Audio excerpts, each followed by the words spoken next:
Good morning না sorry good morning না good afternoon, কারণ এখন বেজে গেছে প্রায় 1:30 কাছাকাছি বেজে গেছে। আর সকাল থেকে ব্লগ স্টার্ট করতে পারিনি।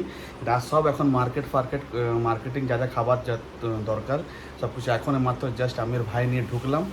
বাইরে ব্লগ করতে পারিনি কেন কি অতিরিক্ত রোদ, এরকম টেম্পারেচার হাই, পুরো হিউমিডিটি পুরো একদম প্রায় এরকম 60% প্লাস হিউমিডিটি যাচ্ছে এখন আজকে। আর একদম মানে কি গেঞ্জি জামা পরে গেছিলাম সব টোটালি ভিজে গেছে, মনে হয় কোথা থেকে স্নান করে আসছি। বাড়ির লোক দেখে নিয়ে বলছে মনে হচ্ছে কোথা থেকে স্নান করে চুল ভিজে এত ঘেমে একদম পরিস্থিতি খারাপ। তো যাই হোক আজকে টেম্পারেচার খুব সুন্দর, খুব ভালো টেম্পারেচার, একদম মানে এখন হাফ বয়েল্ড এখনই হয়ে গেছে পুরোপুরি। তো এখন থেকে আমি ব্লগটা স্টার্ট করছি এখন। আজকে যেহেতু অনেকদিন পর রুম্পা কিচেনে আজকে রেসিপি একটা বানাবে, একটা হায়দ্রাবাদি চিকেন রুম্পা বানাচ্ছে ওটা এখন। তো দেখি চলো রুম্পা কত দূর রেসিপিটা কমপ্লিট হয়েছে এখন। রুম্পা এখন বানাচ্ছে আজকে হায়দ্রাবাদি চিকেন বিরিয়ানি, হায়দ্রাবাদি চিকেন বিরিয়ানি এই গরমে। পুরো একদম ও একদম ভিজে গেছে পুরোপুরি, একদম জাস্ট একদম হাফ বয়েল্ড হয়ে গেছে।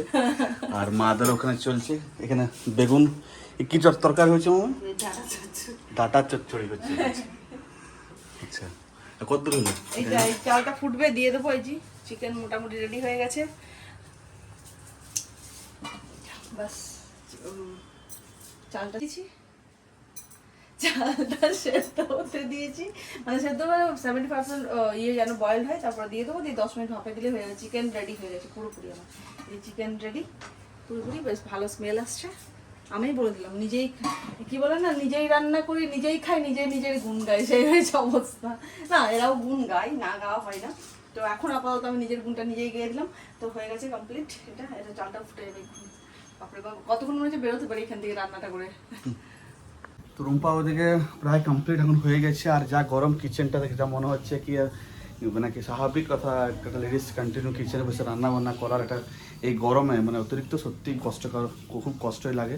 কেন কি এত টেম্পারেচার হাই, তারপরে ওই গরমে উনুনে গ্যাসের আঁচ, সেই মশলা স্পাইসি ধোঁয়ার সব কিছু অ্যাডজাস্ট করতে হয়। আর যেহেতু রান্না মানে কমপ্লিট হয়ে গেছে, কিছুক্ষণের মধ্যেই মন্ডা জিবরা যখন বসে যাবে। তো মারা চিকেন খায় না, ওই জন্য মারা চিংড়ি মাছের ঝিঙে চিংড়ি হচ্ছে। এই যে চিংড়ি মাছ দিয়ে ঝিঙেটা আবার হতে দিয়ে দিয়েছি। আর ভাত, আর একটা চচ্চড়ি হচ্ছে, ডাঁটা দিয়ে চচ্চড়ি। কি নাম যেন ডাঁটাটার? কাটোয়া ডাঁটা দিয়ে চচ্চড়ি।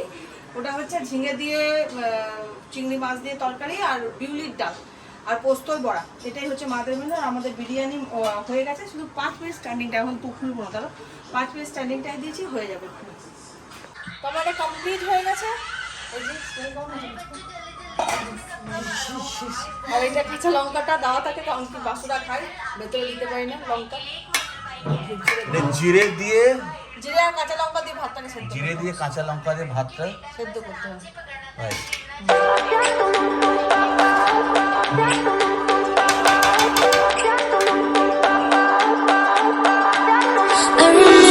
বিরিয়ানিটা কমপ্লিট হয়ে গেছে। এই বিরিয়ানিটার মধ্যে কালার দিতে পারো না দিতে পারো, আর ফুল এসেন্স এখানে আছে ধনে পাতা, গোটা জিরে আর কাঁচা লঙ্কা, পুরো ফ্লেভার যে এসেন্সটা থাকে সেই এসেন্স দিয়ে তৈরি করেছে পুরো একদম। এটা জাস্ট বেজে গেছে প্রায় 6:30 বেজে গেছে। আর সব আজকে খাওয়া দাওয়া করতে প্রায় 4টে বেজে গেছিলো আজকে।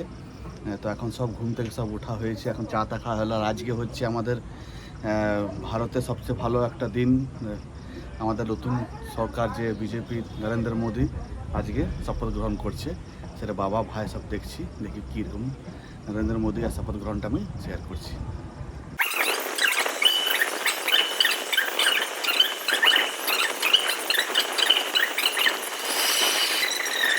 জাস্ট এখন নরেন্দ্র মোদী শপথ গ্রহণ কমপ্লিট হয়ে গেছে। আর আদার যে লিডারগুলো আছে এখন শপথ গ্রহণ করা, বাবা ভাই এখন কন্টিনিউ দেখছে, আমি এখন দেখতে বসবো এখন। Good evening friends. তো আমি চলে এসেছি আবার ওয়ার্কশপে। আমার কয়েকটা ব্লাউজ ছিল করা, মানে বাকি ছিল। ওই ব্লাউজটা করতে, তো আমি ড্রয়িংটা প্রথমে করে নিচ্ছি ব্লাউজের, কারণ কি প্রিন্সেস কাট ব্লাউজ আছে। তো প্রথমেই আমি ডাইরেক্ট কাপড়ে কাটি না, কারণ কিছু কিছু জায়গায় মার্জিন অ্যাড করতে হয়, সেগুলো মানে ডাইরেক্ট কাপড়ে হয় না। তার চেয়ে আমি একটু ড্রয়িংটা করে নিয়ে কাপড়ে কাটবো। তার জন্য প্রথমে ড্রয়িংটা কমপ্লিট করছি, দেন কাপড়ে কাটবো। তো আমার পেপার কাটা কমপ্লিট হয়ে গেছে। এবার আমি কাপড়ের সব পেপারগুলো বসিয়ে নিয়েছি, এইভাবে বসিয়ে আমি কাটি। দেন মানে না কাটলে না আমার বেশ সুবিধা হয় না। আর এই যে বলছিলাম না মার্জিন, দেখো খুব চকা করে মার্জিনের দাগ দিয়ে দিয়েছি। তো মার্জিন এমনিভাবে অ্যাড করে তারপরে আমি কাটি। তো ব্লাউজ কাটা কমপ্লিট, তো স্টিচিং শুরু হয়ে গেছে, মোটামুটি অলমোস্ট স্টিচিং আমার হয়ে গেছে। আর মানে বাসু ছিল না তখন আমি ভিডিও করতে পারিনি, কারণ কি বাসু না থাকলে ধরবে কে, মানে ক্যামেরাটা না ধরলে ভিডিও কী করে করবো। আর ওখানে আমার ক্যামেরা স্ট্যান্ড আমার মানে নিয়ে যায়নি নিচেতে ওয়ার্কশপে যেখানে আমি কাজ করি জেনারেলি।